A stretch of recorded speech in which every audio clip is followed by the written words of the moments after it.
G20 का यह लोगो अपने हाथों से तैयार किया है। बुनाई की यह बेहतरीन प्रतिभा उन्हें अपने पिता से विरासत में मिली है और आज वे पूरे पैशन के साथ इसमें जुटे हुए हैं। साथियों, कुछ दिन पहले ही मुझे G20 लोगो और भारत की प्रेसिडेंसी की वेबसाइट को लॉन्च करने का सौभाग्य मिला था। इस लोगो का चुनाव एक पब्लिक कॉन्टेस्ट के जरिए हुआ था। जब मुझे हरिप्रसाद गारू द्वारा भेजा गया यह उपहार मिला तो मेरे मन में एक और विचार उठा। तेलंगाना के किसी जिले में बैठा व्यक्ति भी G20 जैसी समिट से खुद को कितना कनेक्ट महसूस कर सकता है, ये देखकर मुझे बहुत अच्छा लगा। आज हरिप्रसाद गारू जैसे अनेकों लोगों ने मुझे चिट्ठी भेजकर ये लिखा है कि देश को इतने बड़े समिट की मेजबानी मिलने से उनका सीना चौड़ा हो गया है। मैं आपसे पुणे के रहने वाले सुब्बा राव चिल्लारा जी और कोलकाता के तुषार जगमोहन उनके संदेश का भी जिक्र करूंगा। इन्होंने G20 को लेकर भारत के प्रोएक्टिव एफर्ट्स की बहुत सराहना की है। साथियों, G20 की वर्ल्ड पॉपुलेशन में 2/3, वर्ल्ड ट्रेड में 3/4 और वर्ल्ड जीडीपी में 85% भागीदारी है। आप कल्पना कर सकते हैं, भारत अब से 3 दिन बाद यानी 1 दिसंबर से इतने बड़े समूह की, इतने सामर्थ्यवान समूह की अध्यक्षता करने जा रहा है। भारत के लिए, हर भारतवासी के लिए ये कितना बड़ा अवसर आया है। ये इसलिए भी और विशेष हो जाता है क्योंकि ये जिम्मेदारी भारत को आजादी के अमृतकाल में मिली है। साथियों, G20 की अध्यक्षता हमारे लिए एक बड़ी अपॉर्चुनिटी बनकर आई है। हमें इस मौके का पूरा उपयोग करते हुए ग्लोबल गुड, विश्व कल्याण पर फोकस करना है। चाहे पीस हो या यूनिटी, पर्यावरण को लेकर संवेदनशीलता की बात हो या फिर सस्टेनेबल डेवलपमेंट की, भारत के पास इनसे जुड़ी चुनौतियों का समाधान है। हमने one earth, one family, one future की जो थीम दी है, उससे वसुधैव कुटुंबकम के लिए हमारी प्रतिबद्धता जाहिर होती है। हम हमेशा कहते हैं, ओम सर्वेषां स्वस्तिर्भवतु, सर्वेषां शांतिर्भवतु, सर्वेषां पूर्णम भवतु, सर्वेषां मंगलम भवतु। ओम शांति शांति शांति। अर्थात सबका कल्याण हो, सबको शांति मिले, सबको पूर्णता मिले और सबका मंगल हो। आने वाले दिनों में देश के अलग अलग हिस्सों में G20 से जुड़े अनेक कार्यक्रम आयोजित किए जाएंगे। इस दौरान दुनिया के अलग अलग हिस्सों से लोगों को आपके राज्यों में आने का मौका मिलेगा। मुझे भरोसा है कि आप अपने यहाँ की संस्कृति के विविध और विशिष्ट रंगों को दुनिया के सामने लाएंगे। और आपको ये भी याद रखना है कि G20 में आने वाले लोग भले ही अभी एक डेलीगेट के रूप में आए, लेकिन भविष्य के टूरिस्ट भी हैं। मेरा आप सभी से एक और आग्रह है, विशेष तौर से मेरे युवा साथियों से, हरिप्रसाद गारू की तरह ही आप भी किसी न किसी रूप में G20 से जरूर जुड़े। कपड़े पर G20 का भारतीय लोगो बहुत कूल तरीके से, स्टाइलिश तरीके से बनाया जा सकता है, छापा जा सकता है। मैं स्कूलों, कॉलेजों, यूनिवर्सिटी से भी आग्रह करूंगा कि वो अपने यहाँ G20 से जुड़ी चर्चा, परिचर्चा, कंपटीशन कराने के अवसर बनाएं। आप G20.in वेबसाइट पर जाएंगे तो आपको अपनी रुचि के अनुसार वहां बहुत सारी चीजें मिल जाएगी। मेरे प्यारे देशवासियों, 18 नवंबर को पूरे देश ने स्पेस सेक्टर में एक नया इतिहास बनते देखा। इस दिन भारत ने अपने पहले ऐसे रॉकेट को अंतरिक्ष में भेजा जिसे भारत के प्राइवेट सेक्टर ने डिजाइन और तैयार किया था। इस रॉकेट का नाम है विक्रम एस। श्रीहरिकोटा से स्वदेशी स्पेस स्टार्टअप के इस पहले रॉकेट ने जैसे ही ऐतिहासिक उड़ान भरी, हर भारतीय का सिर गर्व से ऊंचा हो गया। साथियों, विक्रम एस रॉकेट कई सारी खूबियों से लैस है। दूसरे रॉकेट्स की तुलना में यह हल्का भी है और सस्ता भी है। इसकी डेवलपमेंट कॉस्ट अंतरिक्ष अभियान से जुड़े दूसरे देशों की लागत से भी काफी कम है। कम कीमत में विश्व स्तरीय स्टैंडर्ड स्पेस टेक्नोलॉजी में अब तो ये भारत की पहचान बन चुकी है। इस रॉकेट को बनाने में एक और आधुनिक टेक्नोलॉजी का इस्तेमाल हुआ है। आप ये जानकर हैरान रह जाएंगे कि इस रॉकेट के कुछ जरूरी हिस्से 3D प्रिंटिंग के जरिए बनाए गए हैं। सही में विक्रम एस के लॉन्च मिशन को जो प्रारंभ नाम दिया गया है, वो बिल्कुल फिट बैठता है। ये भारत में प्राइवेट स्पेस सेक्टर के लिए एक नए युग के उदय का प्रतीक है। ये देश में आत्मविश्वास से भरे एक नए युग का आरंभ है। आप कल्पना कर सकते हैं कि जो बच्चे कभी हाथ से कागज का हवाई जहाज बनाकर उड़ाया करते थे, उन्हें अब भारत में ही हवाई जहाज बनाने का मौका मिल रहा है। आप कल्पना कर सकते हैं कि जो बच्चे कभी चांद तारों को देखकर आसमान में आकृतियां बनाया करते थे, उन्हें अब भारत में ही रॉकेट बनाने का मौका मिल रहा है। स्पेस को प्राइवेट सेक्टर के लिए खोले जाने के बाद युवाओं के ये सपने भी साकार हो रहे हैं। रॉकेट बना रहे ये युवा मानो कह रहे हैं, sky is not the limit. साथियों, भारत स्पेस के सेक्टर में अपनी सफलता अपने पड़ोसी देशों से भी साझा कर रहा है।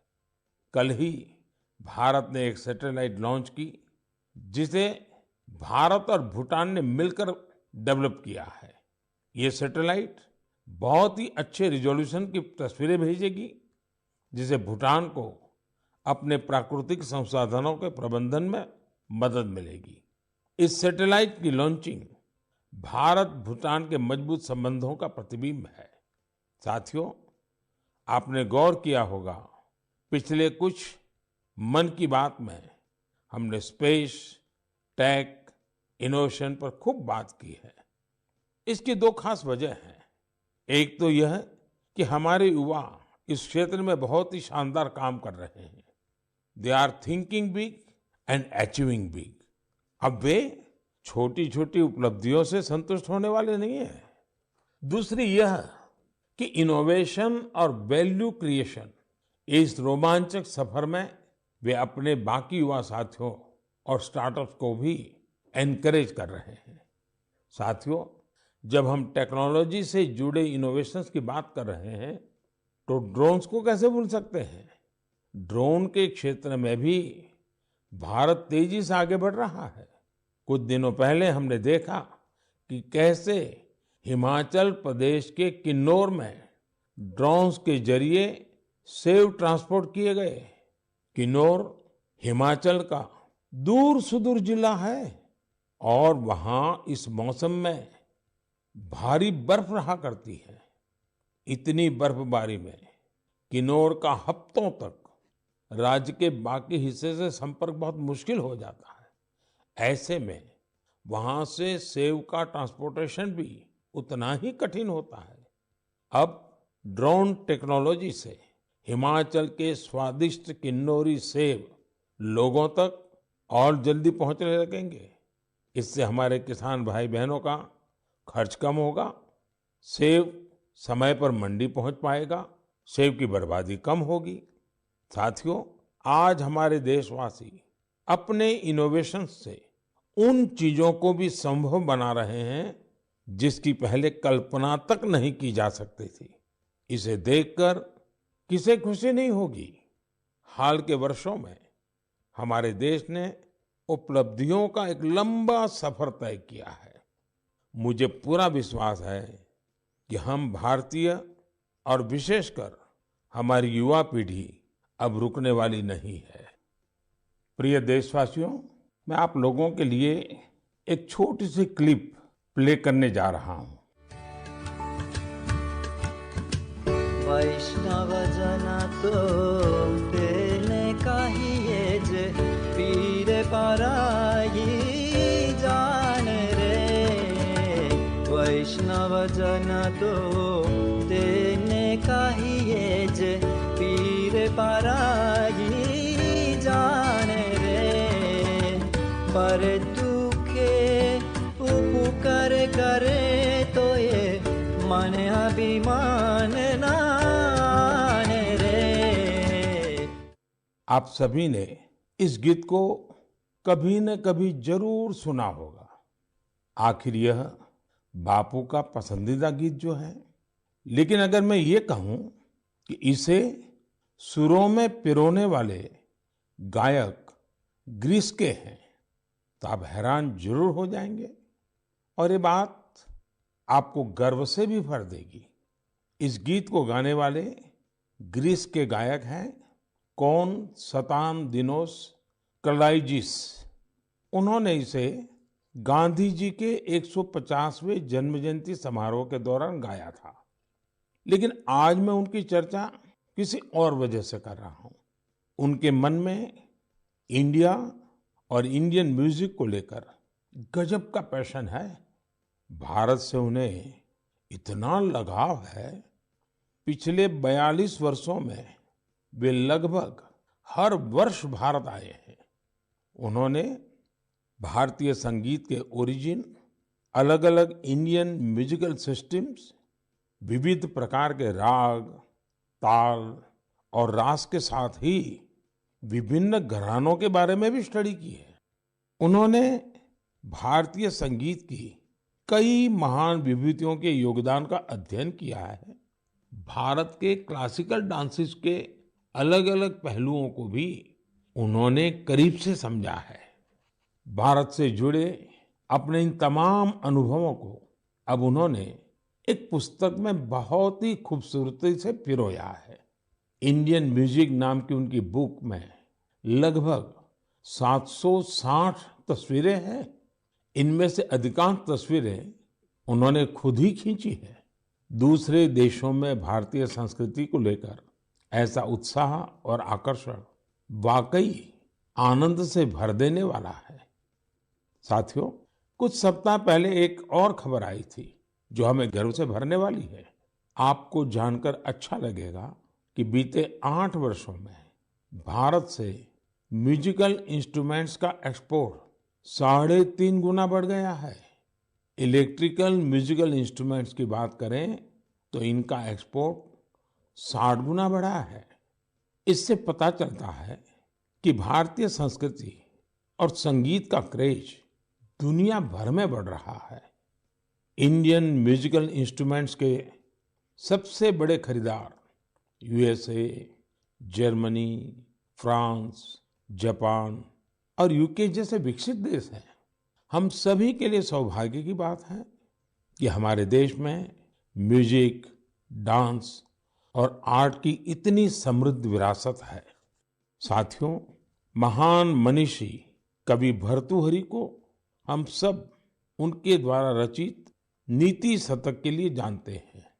एक श्लोक में वे कहते हैं कि कला, संगीत और साहित्य से हमारा लगाव ही मानवता की असली पहचान है।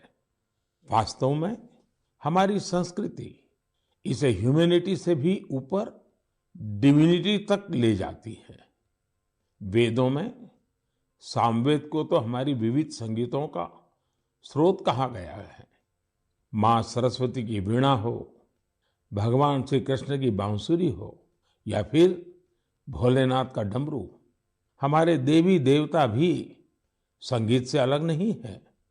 हम भारतीय हर चीज में संगीत तलाश ही लेते हैं, चाहे वह नदी की कलकल हो, बारिश की बूंदें हो, पक्षियों का कलरव हो या फिर हवा का गूंजता स्वर।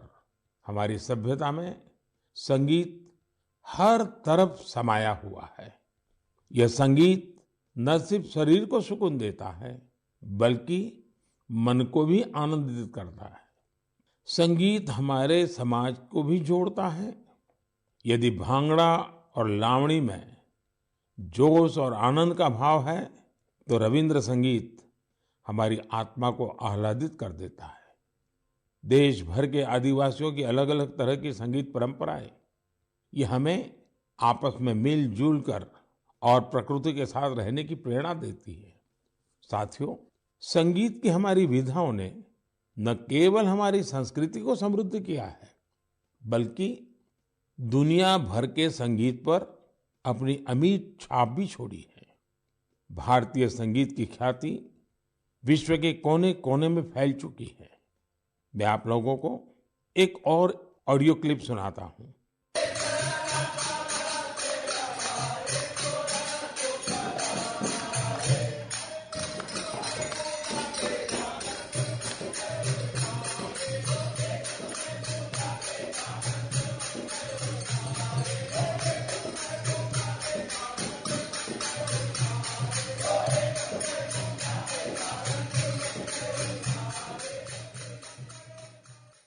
आप सोच रहे होंगे कि घर के पास में किसी मंदिर में भजन कीर्तन चल रहा है, लेकिन ये आवाज भी आप तक भारत से हजारों मील दूर बसे साउथ अमेरिकन देश गयाना से आई है।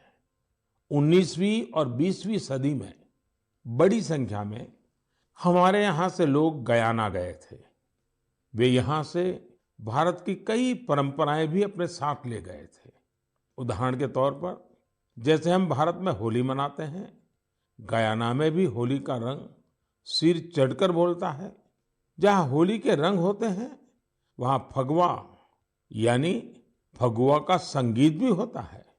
गयाना के फगवा में वहाँ भगवान राम और भगवान कृष्ण से जुड़े विवाह के गीत गाने की एक विशेष परंपरा है। इन गीतों को चौताल कहा जाता है। इन्हें उसी प्रकार की धुन और हाई पिच पर गाया जाता है जैसा हमारे यहाँ होता है। इतना ही नहीं, गयाना में चौताल कंपटीशन भी होता है। इसी तरह बहुत सारे भारतीय, विशेष रूप से पूर्वी उत्तर प्रदेश और बिहार के लोग फिजी भी गए थे। वे पारंपरिक भजन कीर्तन गाते थे, जिसमें मुख्य रूप से रामचरितमानस के दोहे होते थे। उन्होंने फिजी में भी भजन कीर्तन से जुड़ी कई मंडलियां बना डाली। फिजी में रामायण मंडली के नाम से आज भी 2000 से ज्यादा भजन कीर्तन मंडलियां हैं। इन्हें आज हर गांव मोहल्ले में देखा जा सकता है। मैंने तो यहाँ केवल कुछ ही उदाहरण दिए हैं। अगर आप पूरी दुनिया में देखेंगे तो ये भारतीय संगीत को चाहने वालों की ये लिस्ट काफी लंबी है। मेरे प्यारे देशवासियों, हम सब हमेशा इस बात पर गर्व करते हैं कि हमारा देश दुनिया में सबसे प्राचीन परंपराओं का घर है। इसलिए ये हमारी जिम्मेदारी भी है कि हम अपनी परंपराओं और पारंपरिक ज्ञान को संरक्षित करें, उसका संवर्धन भी करें और हो सके उतना आगे भी बढ़ाएं। ऐसा ही एक सराहनीय प्रयास हमारे पूर्वोत्तर राज्य नागालैंड के कुछ साथी कर रहे हैं। मुझे ये प्रयास काफी अच्छा लगा, तो मैंने सोचा इसे मन की बात के श्रोताओं के साथ भी शेयर करूं। साथियों, नागालैंड में नागा समाज की जीवन शैली, उनकी कला, संस्कृति और संगीत, ये हर किसी को आकर्षित करती है। ये हमारे देश की गौरवशाली विरासत का अहम हिस्सा है। नागालैंड के लोगों का जीवन और उनके स्किल्स सस्टेनेबल लाइफस्टाइल के लिए भी बहुत महत्वपूर्ण है। इन परंपराओं और स्किल्स को बचाकर अगली पीढ़ी तक पहुंचाने के लिए वहां के लोगों ने एक संस्था बनाई है जिसका नाम है लिडिक्रोयू। नागा संस्कृति के जो खूबसूरत आयाम धीरे धीरे खोने लगे थे, लीडी क्रोयू संस्था ने उन्हें फिर से पुनर्जीवित करने का काम किया है। उदाहरण के तौर पर नागा लोक संगीत अपने आप में एक बहुत समृद्ध विधा है। इस संस्था ने नागा संगीत की एल्बम लॉन्च करने का काम शुरू किया है। अब तक ऐसी 3 एल्बम्स लॉन्च की जा चुकी है। ये लोग लोक संगीत, लोक नृत्य से जुड़ी वर्कशॉप भी आयोजित करते हैं। युवाओं को इन सब चीजों के लिए ट्रेनिंग भी दी जाती है। यही नहीं, नागालैंड की पारंपरिक शैली में कपड़े बनाने, सिलाई, बुनाई जैसे जो काम, उनकी भी ट्रेनिंग युवाओं को दी जाती है। पूर्वोत्तर में बैम्बू से भी कितने ही तरह के प्रोडक्ट्स बनाए जाते हैं। नई पीढ़ी के युवाओं को बैम्बू प्रोडक्ट्स बनाने का भी सिखाया जाता है। इससे इन युवाओं का अपनी संस्कृति से जुड़ाव तो होता ही है, साथ ही उनके लिए रोजगार के नए नए अवसर भी पैदा होते हैं। नागा लोक संस्कृति के बारे में ज्यादा से ज्यादा लोग जानें, इसके लिए भी लीडी क्रोयू के लोग प्रयास करते हैं। साथियों, आपके क्षेत्र में भी ऐसी सांस्कृतिक विधाएं और परंपराएं होगी। आप भी अपने अपने क्षेत्र में इस तरह के प्रयास कर सकते हैं। अगर आपकी जानकारी में कहीं ऐसा कोई अनूठा प्रयास हो रहा है तो आप उसकी जानकारी मेरे साथ भी जरूर साझा करिए। मेरे प्यारे देशवासियों, हमारे यहाँ कहा गया है, विद्या धनम सर्वधनम प्रधानम, अर्थात कोई अगर विद्या का दान कर रहा है तो वो समाज हित में सबसे बड़ा काम कर रहा है। शिक्षा के क्षेत्र में जलाया गया एक छोटा सा दीपक भी पूरे समाज को रोशन कर सकता है। मुझे यह देखकर बहुत खुशी होती है कि आज देश भर में ऐसे कई प्रयास किए जा रहे हैं। यूपी की राजधानी लखनऊ से 70-80 किलोमीटर दूर हरदोई का एक गांव है बांसा। मुझे इस गांव के जतिन ललित सिंह जी के बारे में जानकारी मिली है, जो शिक्षा की अलग जगाने में जुटे हैं। जतिन जी ने 2 साल पहले यहाँ community library and resource centre शुरू किया था। उनके इस सेंटर में हिंदी और अंग्रेजी साहित्य, कंप्यूटर, लॉ और कई सरकारी परीक्षाओं की तैयारियों से जुड़ी 3000 से अधिक किताबें मौजूद है। इस लाइब्रेरी में बच्चों की पसंद का भी पूरा ख्याल रखा गया है। यहाँ मौजूद कॉमिक्स की किताबें हो या फिर एजुकेशनल टॉयज, बच्चों को खूब भा रहे हैं। छोटे बच्चे खेल खेल में यहाँ नई नई चीजें सीखने आते हैं। पढ़ाई ऑफलाइन हो या फिर ऑनलाइन, करीब 40 वॉलंटियर्स इस सेंटर पर स्टूडेंट्स को गाइड करने में जुटे रहते हैं। हर रोज गांव के तकरीबन 80 विद्यार्थी इस लाइब्रेरी में पढ़ने आते हैं। साथियों, झारखंड के संजय कश्यप जी भी गरीब बच्चों के सपनों को नई उड़ानें दे रहे हैं। अपने विद्यार्थी जीवन में संजय जी को अच्छी पुस्तकों की कमी का सामना करना पड़ा था। ऐसे में उन्होंने ठान लिया कि किताबों की कमी से वे अपने क्षेत्र के बच्चों का भविष्य अंधकारमय नहीं होने देंगे। अपने इस मिशन की वजह से आज वो झारखंड के कई जिलों में बच्चों के लिए लाइब्रेरी मैन बन गए हैं।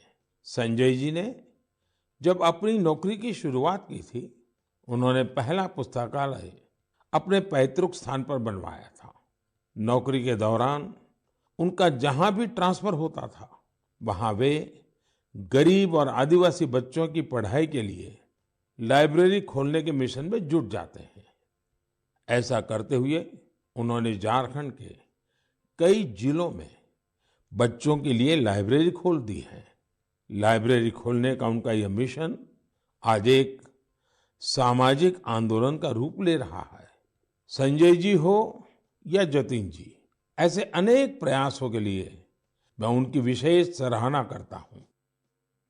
मेरे प्यारे देशवासियों, मेडिकल साइंस की दुनिया ने रिसर्च और इनोवेशन के साथ ही अत्याधुनिक टेक्नोलॉजी और उपकरणों के सहारे काफी प्रगति की है।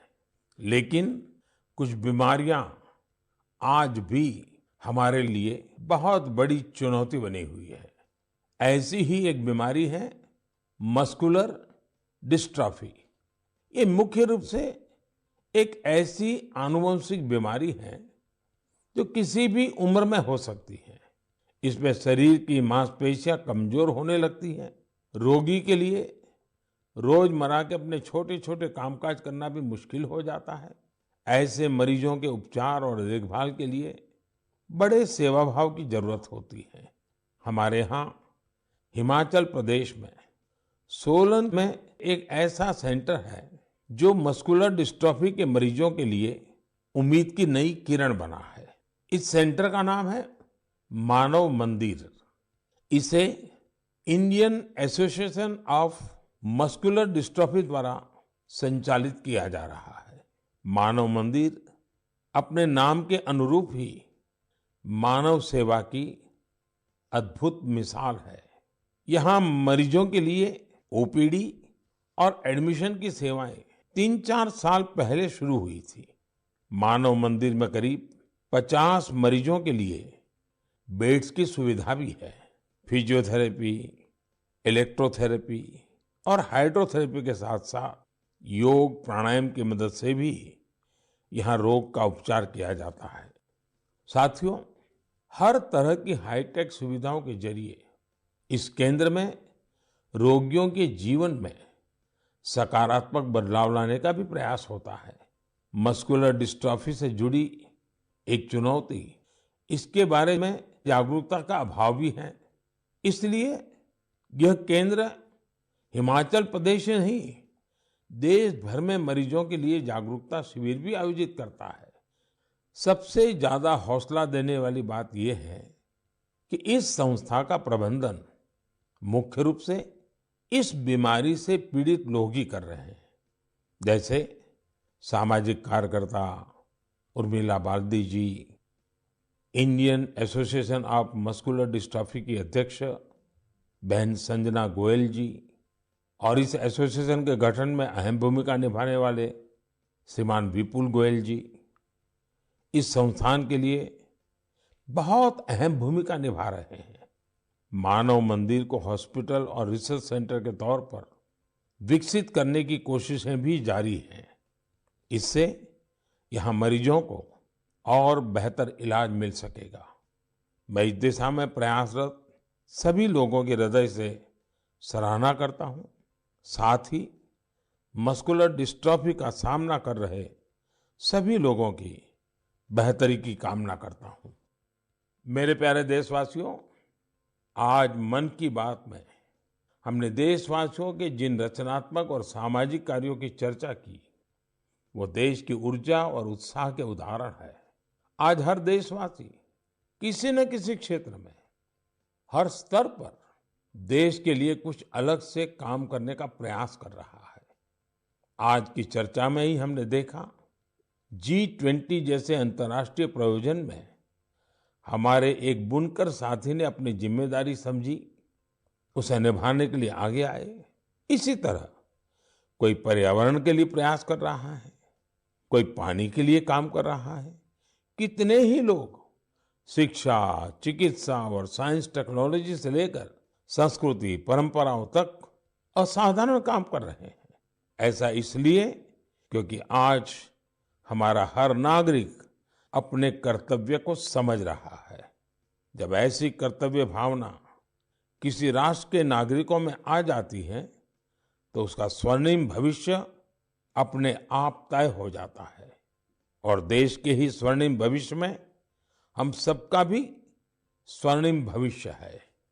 मैं एक बार फिर देशवासियों को उनके प्रयासों के लिए नमन करता हूं।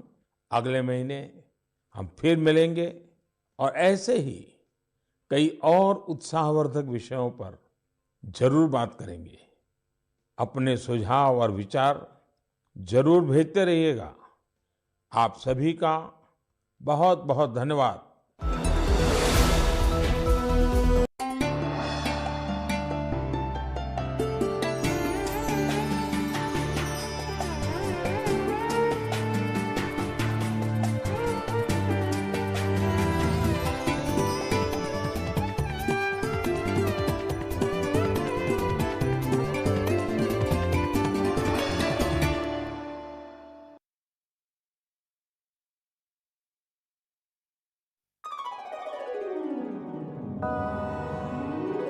सर्व सद